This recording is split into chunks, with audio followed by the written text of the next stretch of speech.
ॐ भूर्भुवः स्वः तत्सवितुर्वरेण्यं भर्गो देवस्य धीमहि धियो यो नः प्रचोदयात्।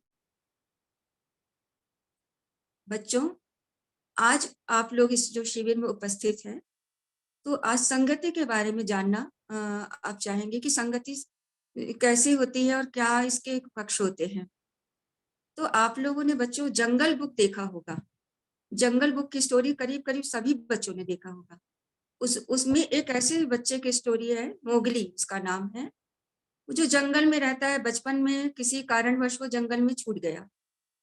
अब वहां जंगल में रहने के कारण उसके सारे आचार विचार, चाल चलन, भोजन जितना था वो जानवरों की तरह हो गया। मतलब वो 4 पाँवों में चलता था और पेड़ों पे कूदना, रस्सी और पेड़ों की डगाल से इस डगाल से उस डगाल में झूल के पहुंच जाना, पहाड़ों पर चढ़ जाना। इस तरह से उसके जो क्रियाकलाप थे सब जानवरों की तरह हो गए। इसका कारण क्या था? इसका कारण ये था बच्चों कि वो ऐसी उसको संगति मिली जो जहाँ जो कि जानवर के बीच में रहा। मानव के साथ उसे जाना नहीं उसने कि मानव किस तरह से रहते, तो वो सारी संगति का प्रभाव उसके ऊपर पड़ा। तो इस तरह हम जानते हैं कि जिस तरह की संगति में हम रहते हैं, हमारा स्वभाव, विचार, मन सब उसी की तरह से बनते जाता है। जैसे कि कभी हम कोई ऐसे मित्र मंडली में रहते हैं जो कि फिटनेस के लिए बड़े अवेयर हैं, जागरूक हैं, तो उनके मित्र मंडली के लोग कैसे होंगे? वो हमेशा स्वस्थ स्वास्थ्य के ऊपर बात करेंगे कि वो कैसे स्वस्थ रहे, क्या योग करें, क्या आसन करें, उनकी एनर्जी कैसे बूस्ट होगी, इस तरह की बातें करेंगे। और अगर कोई खिलाड़ी, खेल प्रेमी है, क्रिकेट प्रेमी है, तो उनकी मित्र मंडली में कैसे लोग होंगे बच्चों? वो ऐसे होंगे जो कि खिलाड़ी के, क्रिकेट के प्रेमी हैं। और उनकी बातचीत का अंश भी ऐसे ही होगा कि कौन सा क्रिकेटर अच्छा है, किसने छक्का अच्छे से लगाया। इस तरह मतलब कि जैसे जैसे लोगों की संगति होती है वैसे हमारी विचारणाएं, धारणाएं बनती जाती हैं। तो संगति का असर केवल जो है युवाओं पर ही नहीं, मतलब हर व्यक्ति पर पड़ता है, चाहे वो बच्चा हो, बूढ़ा हो, युवा हो। और जहाँ पर जिस वातावरण में रहता है उस वातावरण का, वहाँ के लोगों के विचारों का, और यहाँ तक कि उनके मानवीय संयोगों का भी असर पड़ता है। कई बार कई सकारात्मक विचार के लोग होते हैं, तो हमारी जो विचार कैसे होते हैं, सकारात्मक। और जो नकारात्मक विचार के लोगों के साथ अगर हम रहें, तो हमारे विचार कैसे हो जाते हैं, नकारात्मक। तो संगति का ही बहुत असर होता है। तो हम जाने कि आखिर संगति क्या है और इसके क्या-क्या पहलू हैं। तो संगति एक ऐसी चीज है जो जब दो बहुत अच्छी आत्माएं का सानिध्य होता है और उस सानिध्य से उनके अंदर बड़ा प्रेम और उमंग की भावनाएं, एक अच्छी शुद्ध भावना उत्पन्न होती है, तो वो मित्रता कहलाती है। और इसके लिए दार्शनिक कार्लाइल ने बड़े अच्छी बात कही कि जिसका कोई संगत अच्छी नहीं है, तो ये समझ लीजिए कि उसके ऊपर परमात्मा प्रसन्न नहीं है। मतलब एक अच्छे मित्र का होना एक परमात्मा से मिलने जैसा है। तो आइए बच्चों जाने कि संगति किस तरह की होती है। बच्चों, संगति 2 तरह की होती है, अच्छी संगति और बुरी संगति। अच्छी संगति क्या होती है कि उसमें ऐसे मित्र मिलते हैं आपको जो कि आपकी जीवन को उन्नति के मार्ग पर ले जाते हैं, ऊंचाइयों के आयाम छुआते हैं। परंतु बुरी संगति ऐसी होती है जो हमें पराभव और पतन की ओर ले जाते हैं। हमारा जो है विकास नहीं हो पाता, बल्कि हमारी सामाजिक रूप से मानहानि होती है, शारीरिक रूप से पतन होता है। तो हमें अच्छी संगति करनी चाहिए। जैसे कि एक मनी प्लांट का पौधा आप लोगों ने बच्चों देखा होगा।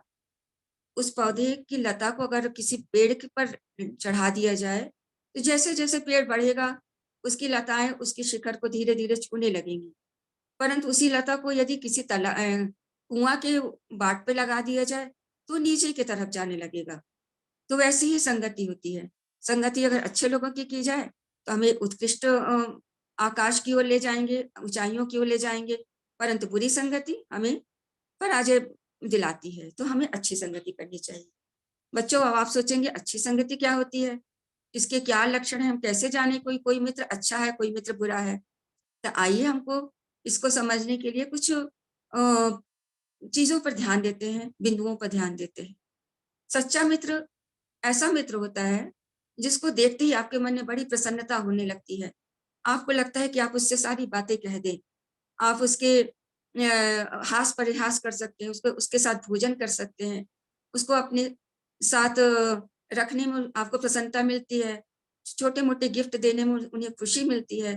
तो ऐसे मित्र आपके जीवन के लिए बहुत ही लाभदायक होते हैं। ऐसे मित्र सच्चे होते हैं क्योंकि आपके जीवन में उत्साह और उमंग ला देते हैं। तो आपको ऐसा मित्र बनाना चाहिए। और मित्रता बनाने के तरफ जब आप ध्यान देते हैं, तो दूसरी तरफ ध्यान दीजिए, वो उस व्यक्ति में आत्मीयता की भावना है कि नहीं? मतलब वो आपके सुख-दुःख में वो ही अपना सुख-दुःख समझता है कि नहीं? तो कुछ मित्र ऐसे होते हैं जो आपके सुख को अपना सुख, आपके दुःख को अपना दुःख समझते हैं। आपके ऊपर कोई विपत्ति पड़ी, तो अपना तन, मन, धन सब लगाने को तैयार हो जाते हैं। और आपकी खुशी में वो या आपके कोई बढ़ोतरी देख के बहुत प्रसन्न होते हैं, आपको शुभकामनाएँ देते हैं और प्रसन्नता व्यक्त करते हैं। अगर ऐसा मित्र आपको मिल गया, तो ये समझ लीजिए आपका भाग्योदय हो चुका है।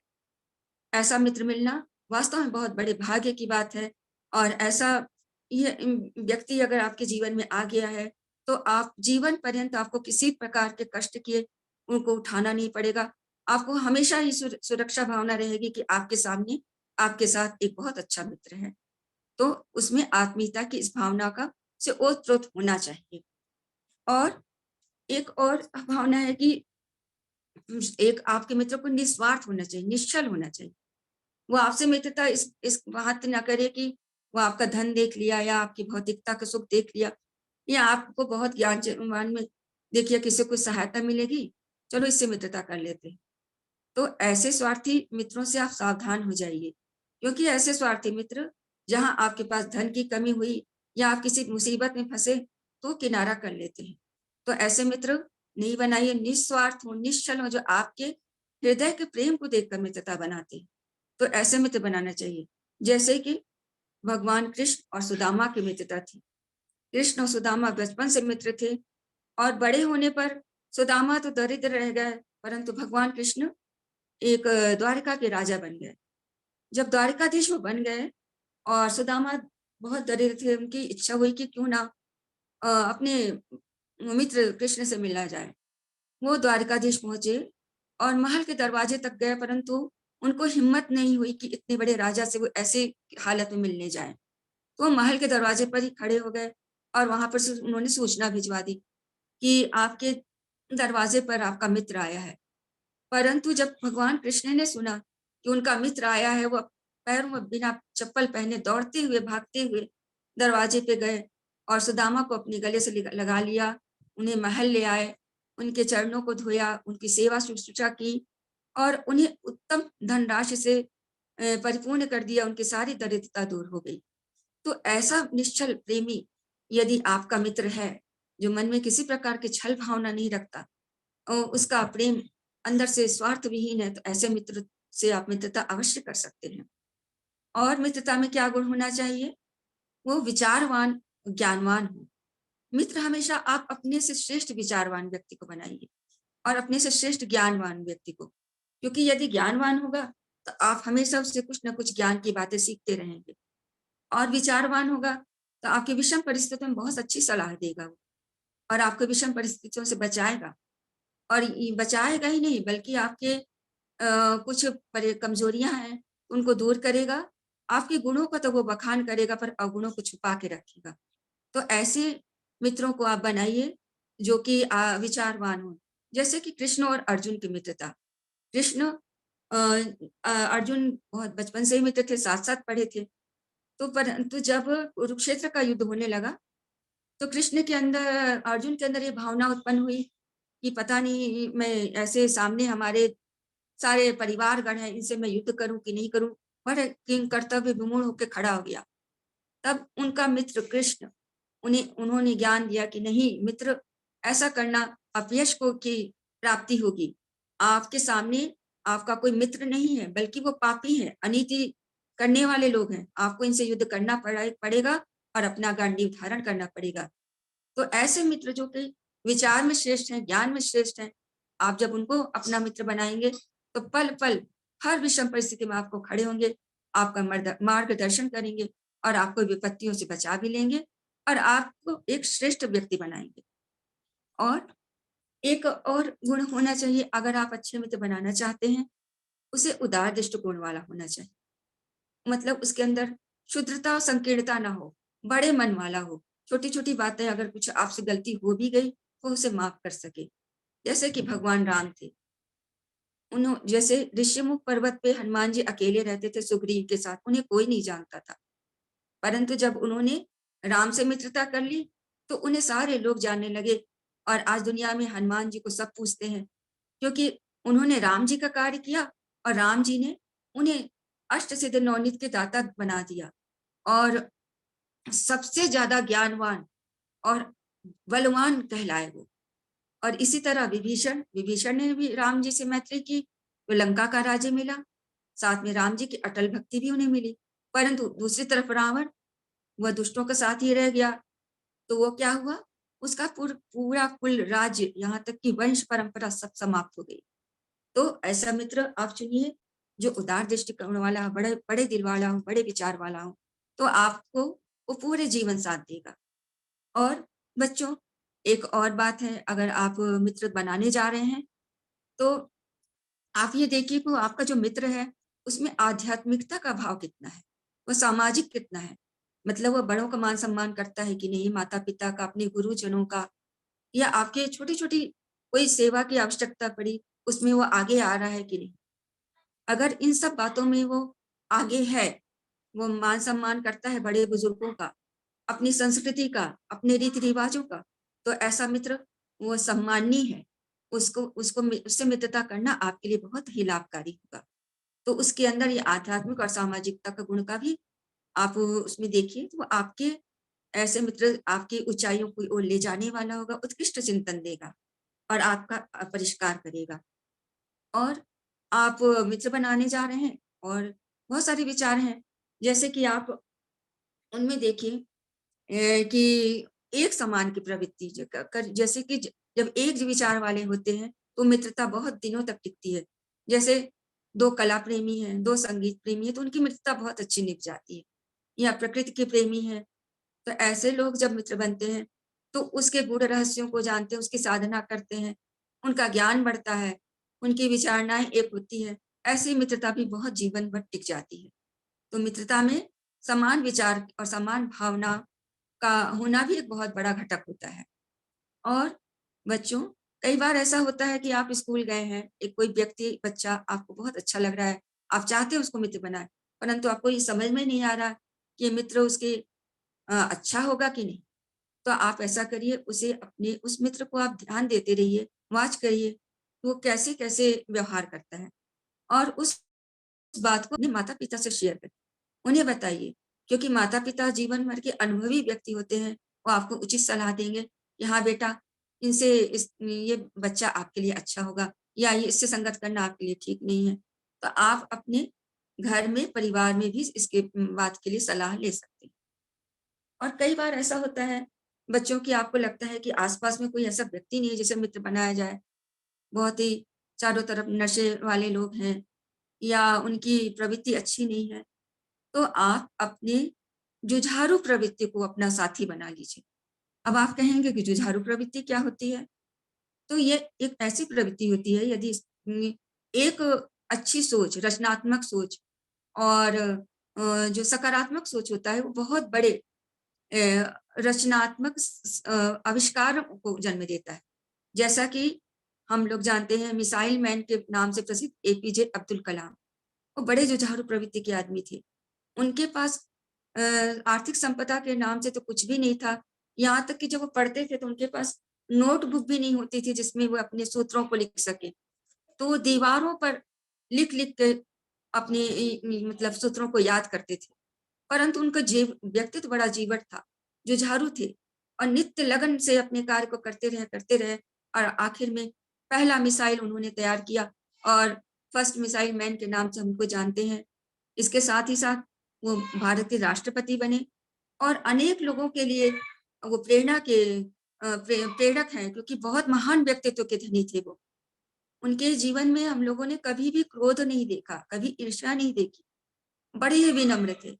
तो ऐसी जीवटता को आप अपना मित्र बना लीजिए। अगर आप में ऐसा कोई गुण है तो उस गुण का विकास करिए और उसके लिए आप अपने परिवार से सहयोग ले सकते हैं, पुस्तकों का सहयोग ले सकते हैं और नेटवर्क में सर्च करके उन सारे विचारों को से आगे बढ़ सकते हैं।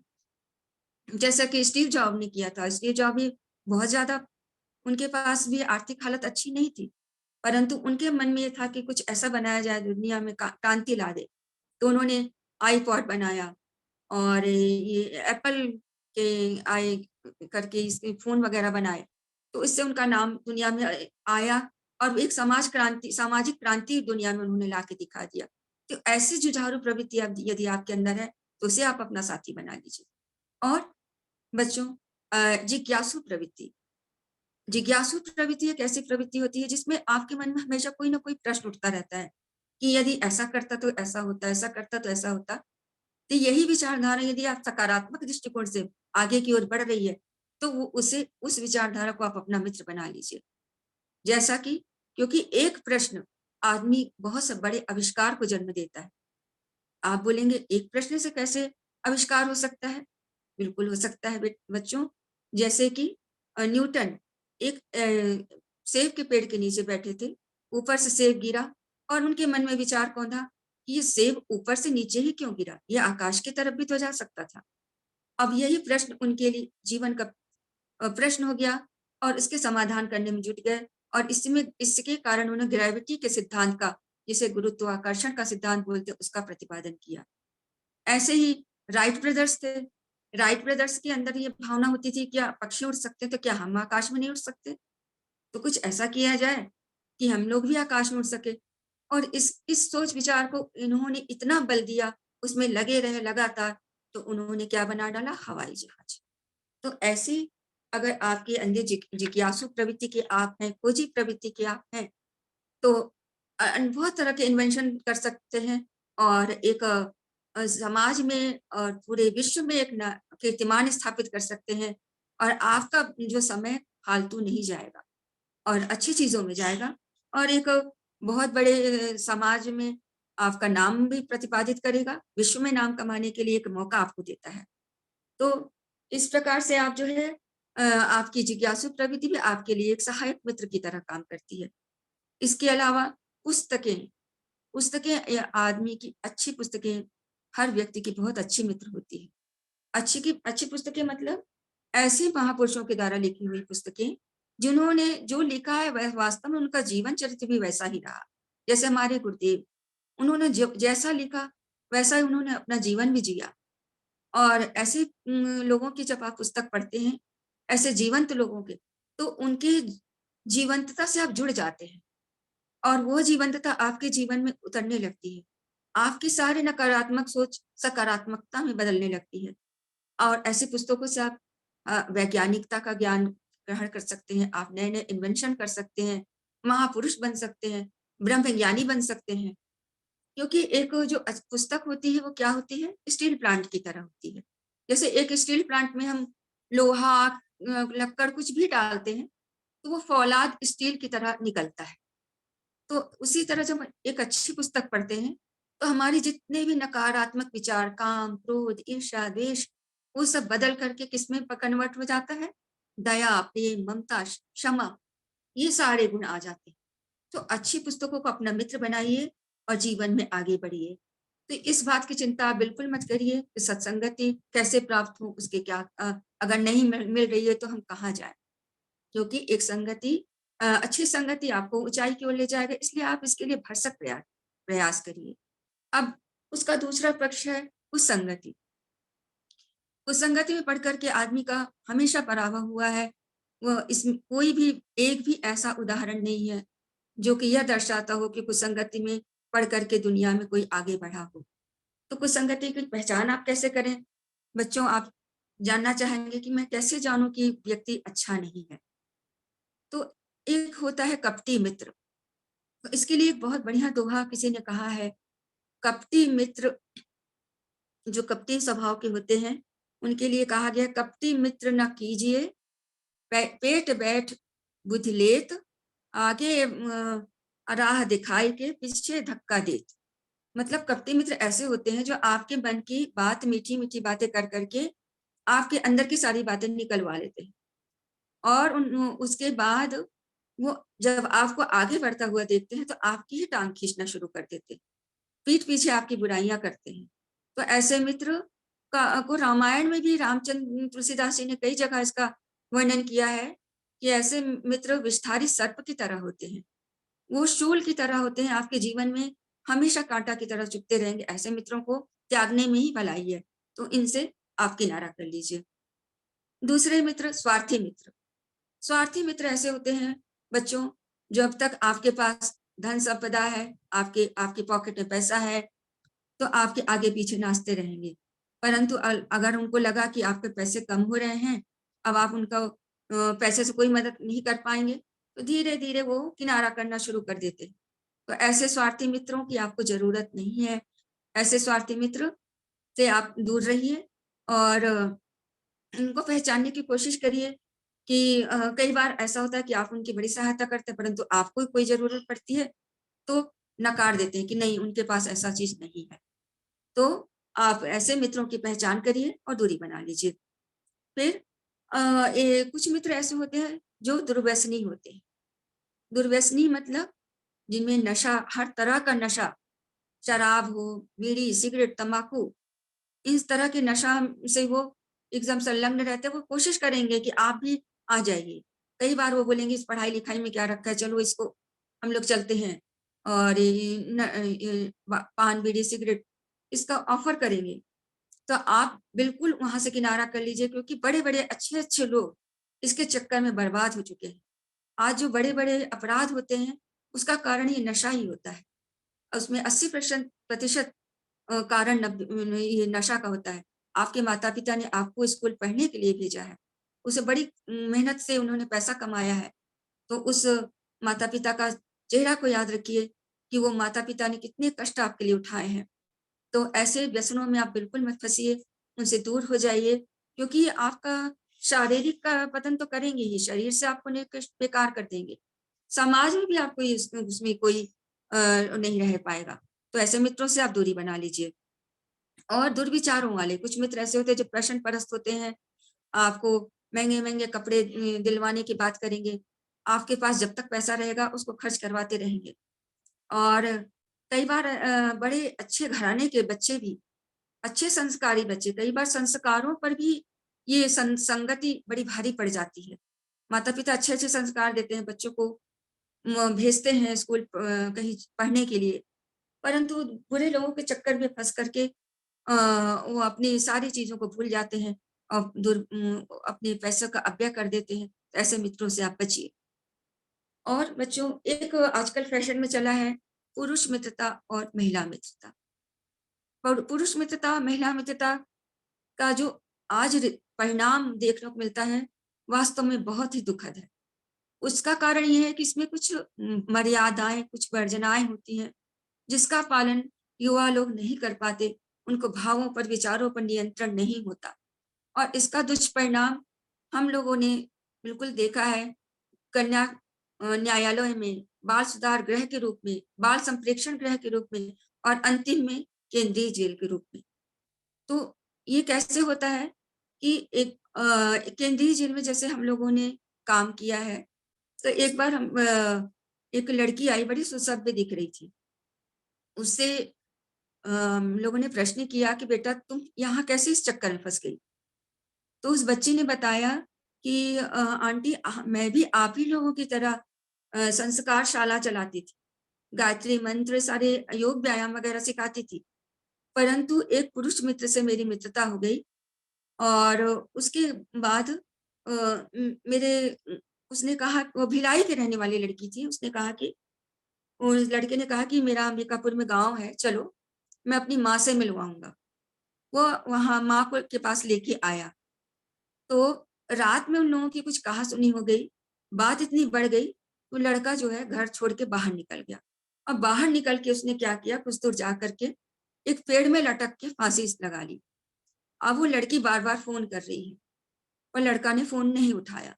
दूसरे दिन हल्ला हुआ कि किसी ने फांसी लगा ली है। पुलिस आई, कॉल डिटेल में उस लड़की का फ़ोन नंबर पाया और लड़की को सेंट्रल जेल के हवाले कर दिया। मतलब वो लड़की, अच्छी सुसंस्कृत लड़की भी अपनी ऐसी गलत संगत में पड़ करके अपना सारा सारी इज्जत को गँवा दिया उसने। ऐसे ही हम लोग जब किशोर न्यायालय में जाते हैं, बड़ी दुखद स्थिति देखने को मिलती है।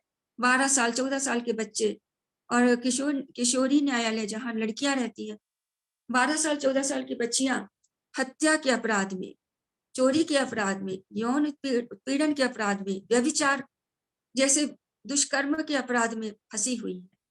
उनसे जब हम लोग पूछते हैं कि बेटा तुम ऐसे कैसे फँस गई? तो वो हमेशा उनका एक ही उत्तर होता है कि मित्रों के कारण मुझे दोस्तों ने फँसाया है।